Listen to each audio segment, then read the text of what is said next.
Welcome back to Between the Ribs with Jonathan Boyce. And I'm here now. It's my honor to introduce to the world, because we have people all over the world, don't be shy, to Miss Kelly Critz, running for school board for Seminole County. Say hello to everybody. And real quick, tell them just a little bit about yourself, and then I'm going to grill you. I've got hardball questions. Sure. Well, thanks for having me. And we are residents here in Seminole County, and I have 3 young children, a 1-year-old, a 4-year-old, and a 5-year-old. And we're about to start a 12-year journey in public education. And there are some things that have to change before I put them up in there. And Jonathan has been a good family friend of ours. We eat their food and only their food. So when I found out that he was a little politically active, I was like, yes. Yes. I think we all, and we grew up, we were talking earlier before we started about the ways we were raised with new food and nutrition and different things. But politically, and I've said this now for about a year, Kelly, tell me if you agree with this. We were always taught the 3 things you don't talk about. You don't talk about money, you don't talk about religion, and you don't talk about politics. Yep. And now we live in a world where the 3 biggest things that divide us are money, religion, and I don't like religion. I'm in a relationship. Yes. But the 3 biggest things that divide us are religion, money, and politics. Right. Well, the powers that be made those statements, right? And so when 2020 happened, it all converged, right? We had the financial system shut down our churches, shut down our families, shut down everything else, but liquor stores and strip clubs were open. I mean, Right. if you couldn't figure that out, and then they shut down any natural medicine. So ivermectin, hydroxychloroquine, completely unavailable, but you could go get on remdesivir and go get yourself killed in a hospital. So the people that were aware and people that were listening and figuring out, and I believe it's a Holy Spirit moment, eyes were opened and people started talking. I mean, it's no coincidence that they wanted you 6 feet apart because you can't have a conversation. It's no coincidence they symbolically masked children to make the children, because the children are the closest to God. They knew it was wrong. Why do we have this mask on? It doesn't even do anything, but you can't say that when you're covered up. So I think the last 4 years, and even heading into this election cycle, people are really waking up. And I go back to, it's not Republican or Democrat. It's right and wrong. And are you wanting to fight for your kids? Do you want to fight for your presidency? Do you want to fight for the place that you grew up in? Or are you going to sit back and let them do it again? No, that's excellent. That's good points. So real quick, because we do have a large audience, we have a lot of people in Seminole County, Central Florida, people that will listen to you, hear your voice, and understand why they want to vote for you for Seminole County School Board. Voting is on Tuesday. Okay, so if you're listening to this show, this is Saturday. For YouTube people, you have a little more time. But for the people on the radio, this is Saturday. You only got 3 days, right? Mathematically, 1, 2, 3. 3 days. So make sure you get out and vote if you haven't already not early voted. But because of the mass audience we have in Georgia, North Florida, explain to people the importance of getting involved. So I don't want people to tune off and be like, oh, we're not in Seminole County. We don't need to listen to this segment. Right. From your aspect as running for office, the importance of everybody in every county, in every town, knowing the people on the ground in their communities. Can you kind of go over that just real fast? Yeah, well, for us and our family, I had no interest in politics. I've studied it a little bit, but the Lord put it on my heart to run because it's time to stand up. And it doesn't matter what office you're running for. You need to know what's going on in your community. Even if you don't want to run for office, go volunteer at a campaign and see what happens. Go check out county commissioner, meetings. Go to a school board meeting. Go see what's happening in your community, because that's how we got where we're at. They were able to do what they did to us in 2020 because nobody was paying attention. And the people that did stand up were so far and few between that they got, ostracized, shut down, shadow banned, and in some cases jailed. Yes. So we're at a place in our country where we need to go back to what the founding fathers said, and you give up everything when you want to be a servant to the Constitution and to the Lord. And so when you're in that place and you've been given many blessings, it's your job then to be able to pass that knowledge and blessing on to others. That's good, because I'm a firm believer that the machine, the media machine, they just spoon feed, almost force feed us. The White House, president, vice president, vice president, speaker of the House, just the big 4, if you will. Mm-hmm. But they never encourage you to go out and know the people in your town, in your city, because we have city officials, we have county officials, we have state officials, all before we get to the level of the federal government. That's right. And I have to say, I'm one of the people that in the years past, I would go down to the ballot box and I'd be like, that name sounds Republican. Yeah. That name sounds conservative. Yeah. And I had no idea who I was voting for. And then a couple cycles back, I realized, wow, if I don't know who I'm putting in office. I have no idea these people. I don't know anything about them. Yep. I know more about two men that I will never meet in my life, probably, Right. than I do about the people that I see at the grocery store. I see at football games. I run into them, down at the complex or in traffic. Yep. And these people affect the lives of me, my children, my family, my friends, generations to come in our area. Yep. And we're so consumed, and I think it's a trick from the devil, I really do, that we're so consumed by the national media that we forget change starts at home. Yeah, I mean, local politics is everything, because we do have counties in this country that are kicking butt, and they are constitutional, and you look at the way that they're thriving in their businesses without the regulations. Their kids are all, living a healthy life and being able to do what they want in school and learn the way that their parents want them to learn. So our Constitution is set up for us to be involved. And, Yes. and it's also set up for a moral and just people. And so if you have been paying attention, we are not there. And so now it is our job as moral and just people that are empowered to be able to go have our voice heard. And a lot of people are scared because they're going to get a kickback or whatever. They're going to get in trouble for saying the truth. But the truth is the truth. And if you Right. know the truth, you shouldn't be afraid to say what you want. That's correct. That's right. So we're doing this because we're using Kelly as a figurehead for our area because we live in Seminole County. But no matter where you're at listening to this, take this as a call to action. You still have a couple days before the August 20th primaries. Learn who's on the ballot. Research them. For crying out loud, you have a smartphone in your hand. You can Google them. You can daddy them. You can go down to City Hall and pull public records. It's not that hard because once they take the call to be public servants, pretty much everything they do is public information. You can find out everything. Like, it blew my mind, and let me just say kudos to you. It blew my mind to find out that at Seminole County level, for the primary, $16,400 just to get your name on the ballot. Yes. And That's no advertising. No. That's no signs. Nope. That's nothing else. That's just, Nope. I want to put my name on the ballot. You have to write a check for $16,400. Yep. And in some cases, people are paying up to $100,000 for a race. And in my case, school board pays $40,000 a year. So why are you paying $100,000 for a $40,000 job? Right. It just, and it just makes you think, what does that position get you? And what is your goal for the future? And why do you need to do that in school board? And in my case, I have no desire for political office after this. I want to get my kids in school. I want them to have a great education like I did, and we can get there. But you can't use it as a stepping stone to another political office. But so many people do. And you're right. It behooves me. I use words wrong, Kelly. I'm sorry, but I use a lot of words wrong. So behooves me is probably not the right word. But it rattles my cage. It rattles my brain when you realize, and this is what I was thinking. All right, let me back up. This is what I was thinking the other day. You say you have no desire to move forward, but you haven't tasted the power yet. I'm just messing with you. Sure. I hear you. I hear you. You haven't tasted the power yet. Yes. So let's revisit this conversation in 12 years. But, but there are some people, I believe, that get into public office with nothing but good, pure intentions. And then they get there and they realize, oh, if I don't sacrifice and give, I never get anything I want. Everything I put up gets voted no because I never play ball. Right. And then you realize that in order to play ball and get what you want, you have to give a little. And then once you start selling your soul has been sold. And I love what you said about recording and calling people to task. Yes. Because the people that you give to and that you sacrifice for, they record it all. Right. And then 10, 12 years from now, when you're trying to run for something else, if you were, they bring back, oh, you mean this is the Kelly who voted no on playgrounds because she wanted science department to have funded, so she doesn't want your kids to exercise. But yet she talks about health. Right. And they bring that back and they smear you with it as a smear campaign. Right. And we were always taught, I guess, as conservative Republican Christians, we don't fight like that. We don't do what they do. But in a war, and unfortunately it is war, it's a war for our lives, our souls, our children, the next generation. Yep. I love the fact that you said you're going to, if you get elected, which I think you will, I'm 100% sure you're going to be elected,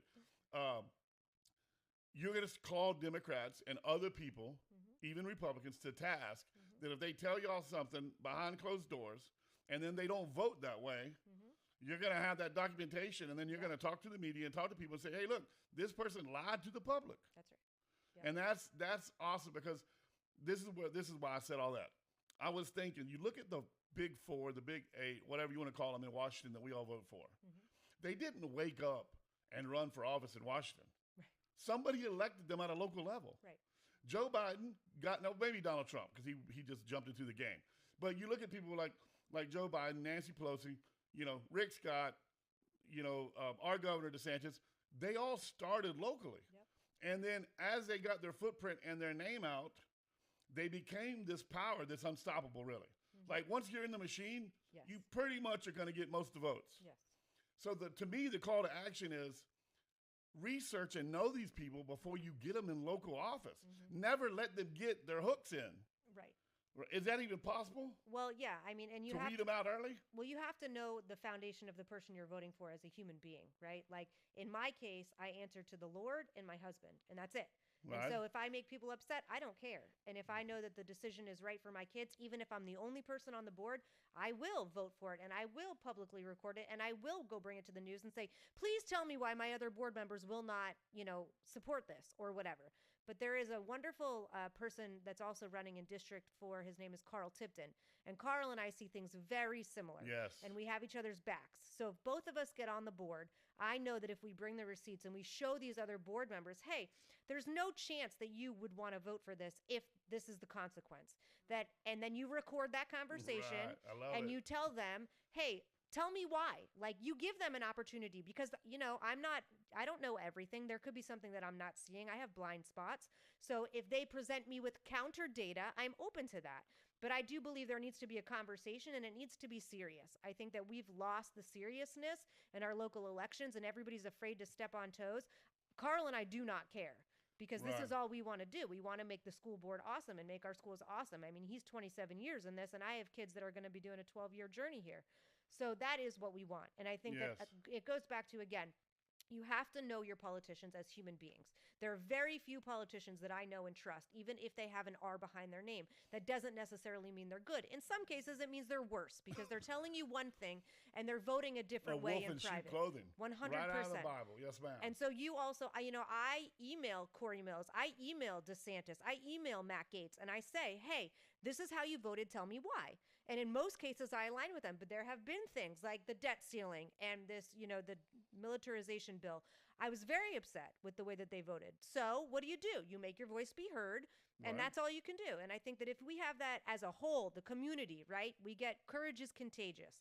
And if you get the community saying, hey, you're not going to get shadow banned, they're not going to, retaliate against you, then they have the courage to speak up.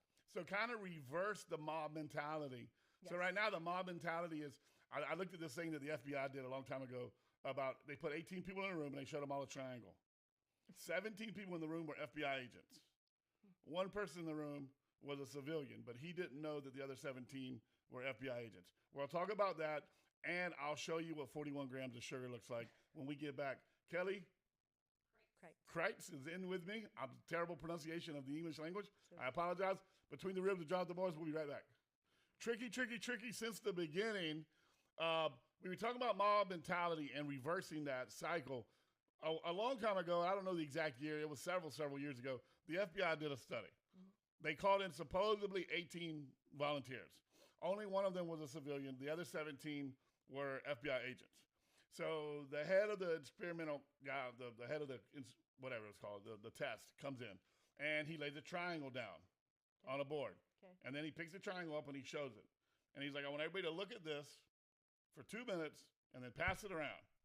And I want you to tell me what you see. Well, the 17 agents were instructed to say it was a square because they were doing a study on mental capacity and how to persuade people based on a mob mentality. Mm-hmm. So the 18th person, who strategically was placed number 18, not number 1, didn't know the other 17 were agents. So they passed it around, and he had already seen it. So by like the 4th, 5th person, he's like, why are they saying it's a triangle?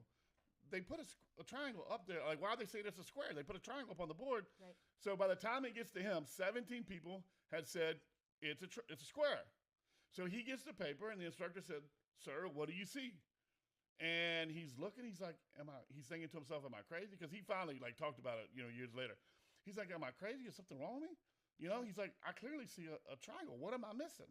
Right. So the guy's like, all right, your 2 minutes is up. What do you see? Well, guess what he said? Square. Oh man. Because he didn't know, was he missing something? Was there something he didn't see? Right. There's no way 17 other people were wrong. Yeah. So he said he didn't know if he was embarrassed, if he was shocked, if he didn't understand why he did it, but he just couldn't bring himself to say triangle. The right answer. Right. So he said square. Yep. And I think we live in a world now where people get together and they start hollering and screaming, and then the people who know it's wrong, they're too either timid, shy, they don't want to be ostracized, they don't want to be cast out, Yep. they don't want to be looked at as crazy. Maybe they got a business to run, they're scared people aren't going to shop with them, whatever. No, you'd be surprised how many emails and texts we get sometimes. You just lost a customer. And I'm like, you never were with me.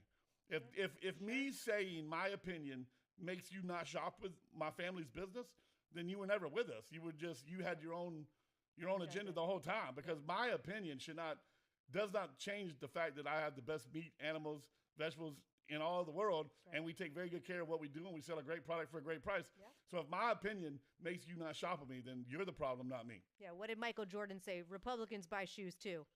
He's right. Yeah, he's right. Yes, it's crazy. So I love that. Let's reverse the mob mentality. And Carl's awesome. We had Carl on a while back. I don't remember exactly when, but we had Carl on a while back. And y'all both align in a great team. Y'all make a great team. Mm-hmm. And I look forward to supporting you. I think our people are going to support you. But I wanted to show you something. I brought this. I measured this morning before you got here. Can the camera see this, Heather? Can you see that? All right. Kelly, that's our breakfast at the school system. Yeah. Seminole County breakfast, a box of Fruit Loops, milk, and then the Sunny made whatever orange juice. It's not even real orange juice. Yep. 41 grams of sugar. That's what 41 grams of sugar looks like. Yep. All right. Now dissolve that and put it into your kid's body. Yeah. Oh, and now we want you to sit tight. Let me put this back down. I want to break it. Now we want you to sit tight, Right. behave, have manners, absorb knowledge, and Right. don't act like a maniac. Right. Yeah. I got some things for you that I need to know. Okay. Now I'll repeat it, but you can repeat it. If you remember what you told me on the phone last night about not Democrat or Republican. Yep. Do you remember what you told me? Yeah, it's in the battle, especially in school board right now. You know, we want our kids to be mentally, emotionally, spiritually sound so that they can absorb all the knowledge. And you know, it's not about Democrat or Republican. It's about our children, and it's about making sure that our children have people like us in power to make the choices for them and to make sure that they are protected and they are watched over. And I think the food is a huge deal. We go gluten-free in our house, and it took a long time for us to get there because we love pasta and we're Italian. But how were your withdrawals? gnarly. But the kids, ironically, we have 3, were totally fine. And you can supplement it with like cacao and natural sugars from fruits and just nothing processed, right? Right. And what's funny is that it's actually cheaper. And I have an initiative that I haven't talked to Carl about yet, but I really would like to be bringing in all of that farm food into the school system, because we have fruits and veggies, but they're sprayed with all the chemicals and we don't know where they're coming from. And, you know, I would use Morris, or I would use any farm that would do it correctly and prove to us that it's processed correctly and give kids access to that. You know, it shouldn't matter where you come from, your socioeconomic status, to the health of your body. And, Right. you know, again, this is one thing that the Democrats do really well, is that they fight for socialized medicine.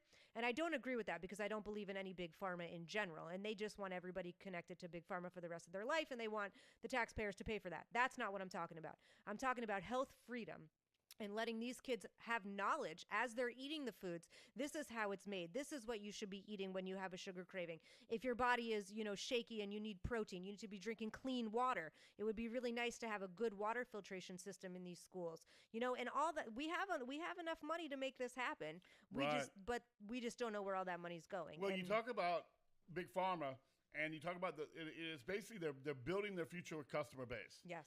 And you almost cannot blame, like the other day, Heather and I were talking about children and fathers and back to school. And at some point, the child is an adult and they have to stop crying about the past and just take responsibility of being an adult and whatever card they were dealt and move on as an adult. But when you go to school from K-5 or first grade to 12th grade. And 79, 180 days a year, whatever, 180 days a year for that many years. And every day you're fed the same thing. Yes. And you're taught the same thing. Yes. When you grow up, how hard is it? Just imagine how hard it'd be to rewire your brain to say, no, the school system lied to you. That's not healthy. Yeah. Because it astonishes me the amount of people that are like, oh, yeah, I eat breakfast. I eat cereal every morning for breakfast, right? A Pop-Tart every morning for breakfast because it's good for me. It's on the food pyramid. I ate it growing up in school. And it's like, no, there's 41 grams of sugar in every bowl of cereal you eat. Right. You know, and it's the added sugars. Yeah. But and I got a couple things I want to get to. Sorry, I didn't mean to cut you off. What were you going to say? Well, it's all about the money, right? And so in all things, in medical and in food. So if you could just swap that contract with somebody who's bringing in healthy, clean food, that's not going to cost the district anything. It may piss off the corporate food companies, but we don't care. We want our kids to be eating healthy so they can learn and so they can, obey. And there's a great book on this called Grain Brain.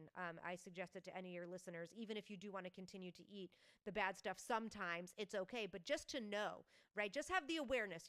When you drink a Coca-Cola, you shouldn't be doing it. Sometimes you still do it, right?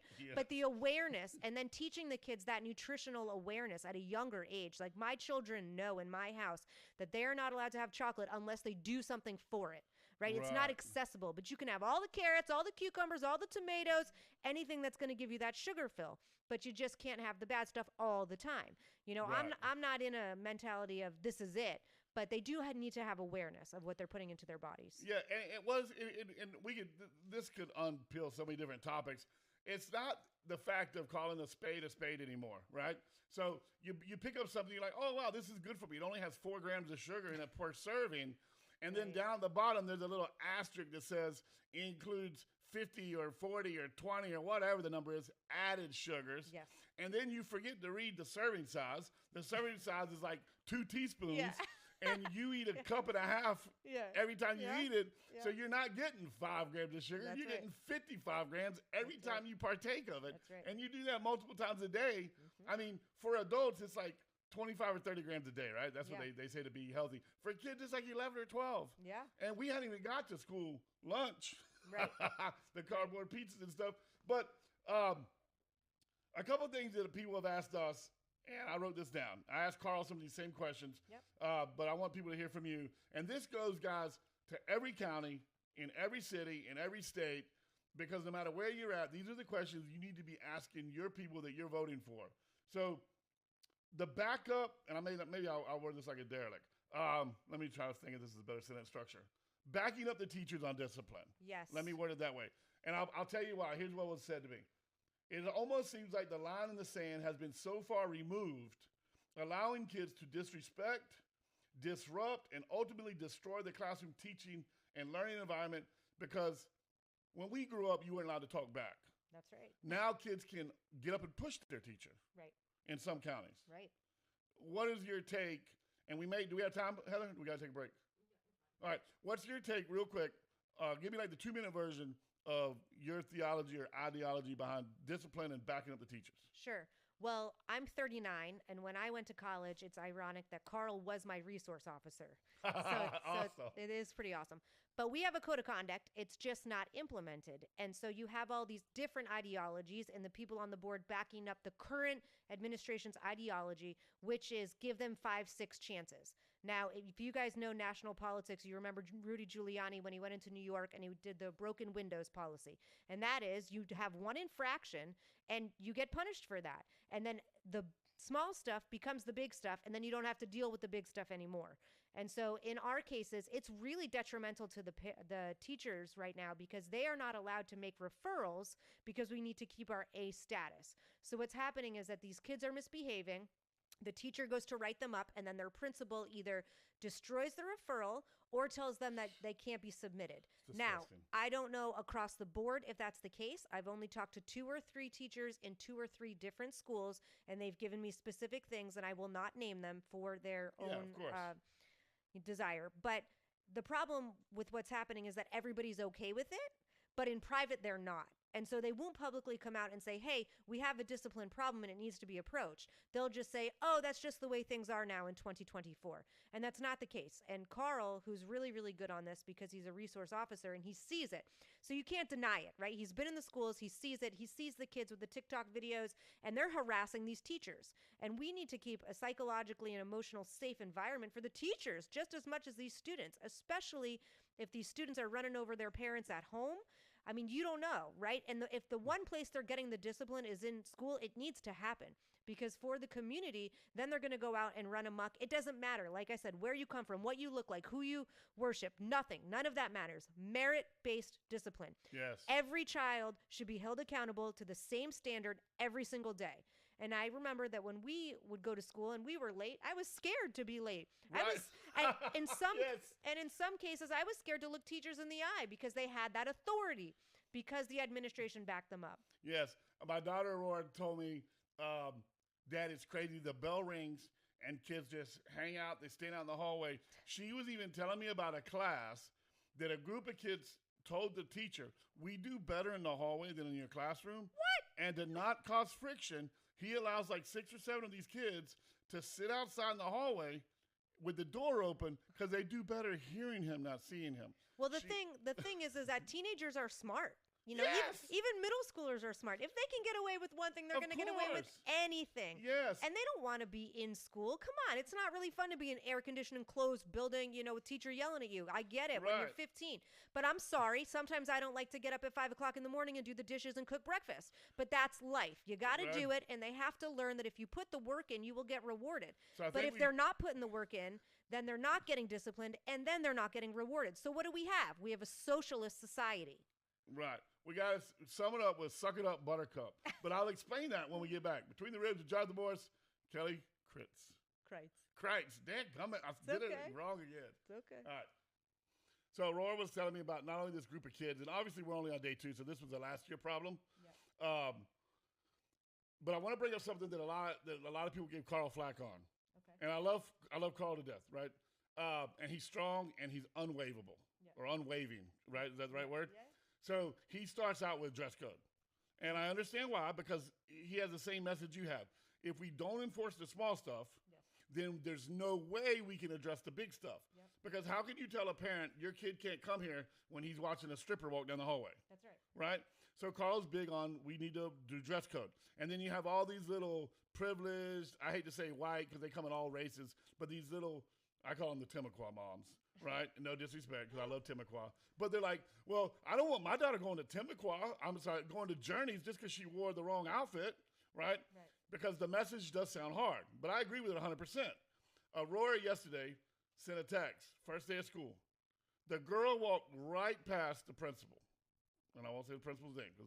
All right, but she had on sweatpants that stopped at her knee, a bra, and then Aurora said it didn't look like a sports bra, workout bra. It looked like a bra you buy from Walmart, JCPenney's, Victoria's Secret, wherever you buy bras from. It was a bra.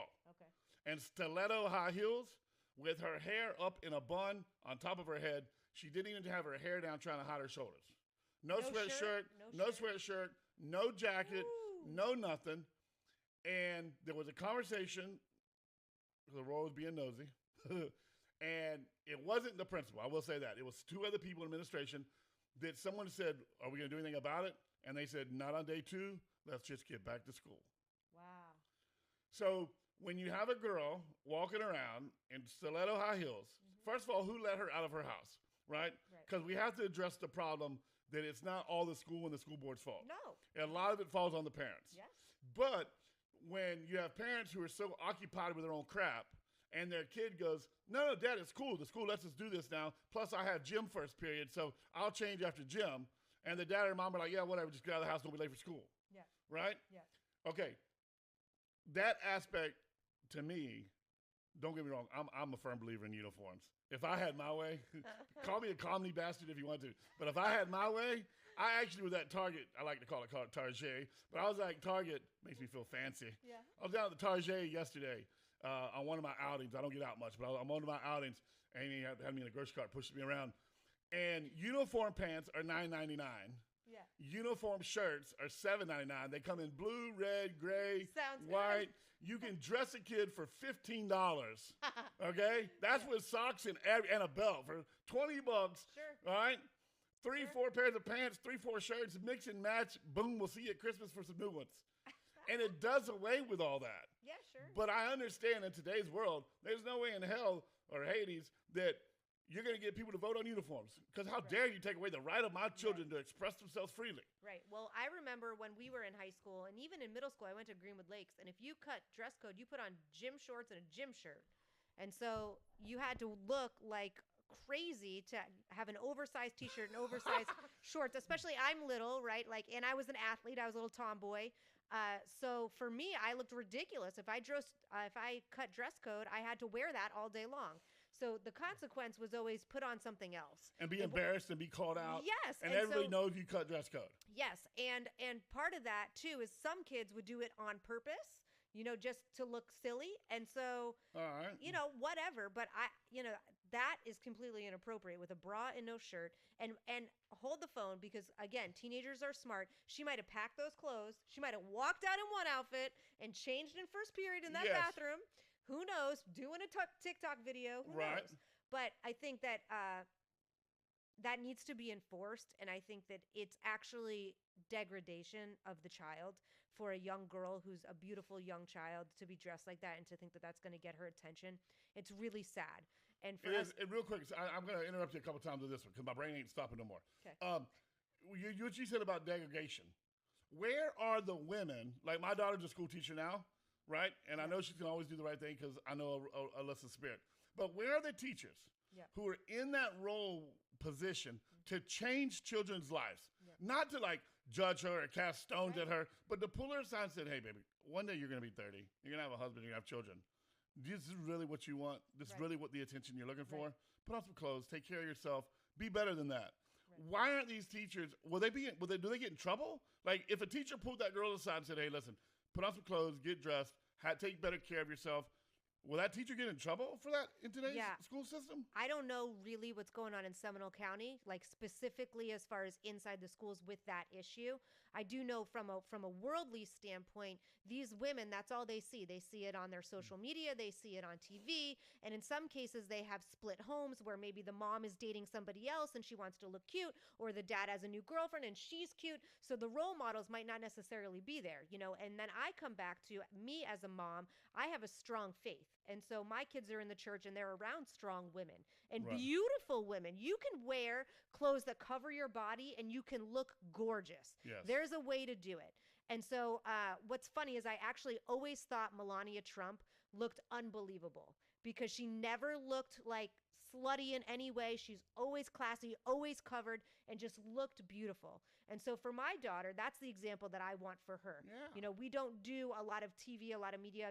Again, my kids are young. Right. But, back to me as a teenager, I was a tomboy. And so I always, I dressed nice and I always looked pretty good because I was athletic, but it never crossed my mind to want to be desired in that way. Right. To look like that was bad at my age, And so, and I had a lot of guy friends. And so I knew what they thought of girls that dressed like that. Right. And so for me, I was lucky enough to be sheltered a little bit from that. I think that it goes back to respect, and it goes back to explaining to these girls, you are not your body. You are not what you look like. You are not what your hair is. You are the attitudes and the spirit in which is inside you. All right. So real quick, how do we do that? I got a couple questions I promised God I'd bring up. But first, since you tell that, how do we bring respect back to the school system? Because if you don't respect yourself, you can't respect elders. You can't respect others. You can't respect the world you live in and society because you have no self-worth. Well, what about bringing in awesome role models, right? From all parts of the career span and just asking the parents, hey, what do you think if we brought in, Dr. Carol Swain or brought in anybody that is of a higher intellectual class that has the values that we want? And you mean like when we used to have career day in the old days?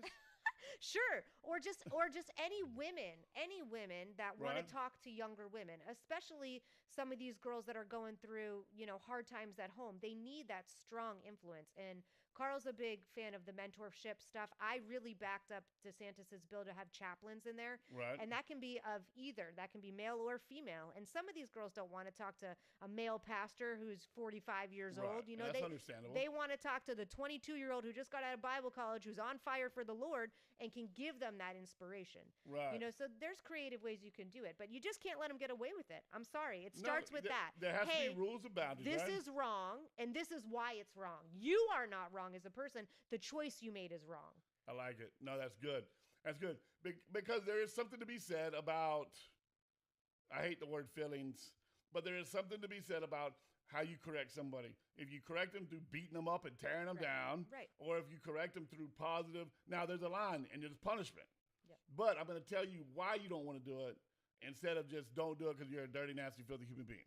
Yeah. All right. I got some stats for you. Okay. But the question was asked, are we dumber now than we've ever been? It seems like we just teach a test instead of actual knowledge to our children. So you want to answer that before I give you the stats, or you want to hear the stats? Give me the stats. All right. Based on U.S. News and USA Today reports, America is number 1 in the world in academics. But Business Insider and 2 other third-party studies did an actual study, and we are, American children, this is from 1st grade to 12th grade. Okay. We are 38th in the world in math and 34 in the world in science. And when I say world, I mean there were 71 countries in the study. Okay. So we're 38 out of 71 in math. I shouldn't laugh, that's disgusting. We're 38 out of 71 in math, and we're 34 out of 71 in science. That's barely passing. Yep. That's actually an F grade on the world standard. Yep. I hate this standardized testing. I understand FCAT and SCA, all that stuff to get into college. But this whole thing that I'm going through with my children on the way they do math now, and they're like, no, Dad, you just can't give me the answer. We got 2 minutes, so I need to answer this in 2 minutes. How do we solve this problem? Okay, well, critical thinking is step 1, right? So we've totally taken critical thinking out, and we want them to just mimic back what's written on the board. So that's the standardized testing piece of it. And I agree with you. You should just be testing to go to a higher level. I think with the science and the math, we are doing a bad job in articulating exactly what our kids need. Just because this is what my kid needs for math doesn't mean that's the way your kid learns or somebody else's kid. I think that we could bring in math tutors, or, you know, even college kids that want to get their, you know, internships done could come and tutor the kids and have, you know, some interaction on that. But you need to know how your child learns, and you need to be able to execute that in a way that they will be successful. As far as science, we have some really good magnet schools that I think could spread their resources to the other schools in the district and just say, hey, we're going to have science day on this 3rd month of whatever, and bring in those teachers and those kids. And I think a lot of hands-on, right? I think like getting kids their hands on robotics and engineering and all of that stuff I think will help. Based on everything you just said, and we got to take a quick break, but is this a situation, because Carl made reference to me that some things are not in the school board's deal. Yeah. All right. Is this changing from a standardized teach the test to critical thinking and learn how to actually do world stuff? Yep. A yes or no answer. Is this something the school board affects? No, we're really at the behest of Tallahassee. Okay. But we can push forth initiatives to put into policy. So the critical thinking stuff we can do. Can we fix that this is what you need to do to go to the next grade? No. But let me tell you, they're passing kids to the next grade that can't read. Okay. So we're in a place. Real quick, you heard that. This is the importance of voting locally. And I'm voting for Kelly and Carl in Seminole County. They can't change it without Tallahassee making a policy change. But they can vote and send recommendations to Tallahassee to change policy. That's why it's important to get involved in your local county level.